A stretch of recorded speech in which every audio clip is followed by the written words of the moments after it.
श्री धनलक्ष्मी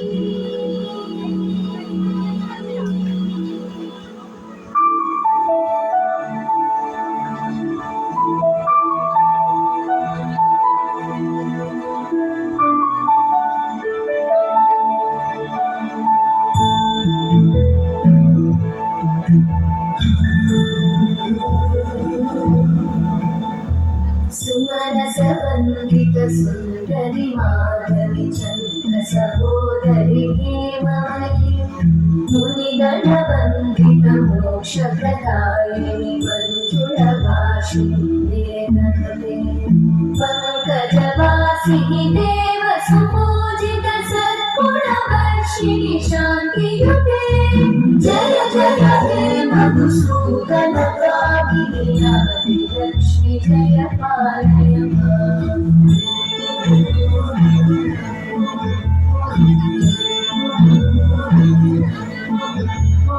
हैकलिकल्मषनाशिनि कामिनि वैदिकरूपिणि वेदमयि क्षीरसमुद्भव मङ्गलरूपिणि मन्त्रनिवासिनि मन्त्रनुते मङ्गलदायिनि अम्बुजवासिनि देवगणाश्रितपादयुते जय जय हे मधुसूदनकामिनि धान्यलक्ष्मि जय पालय माम्।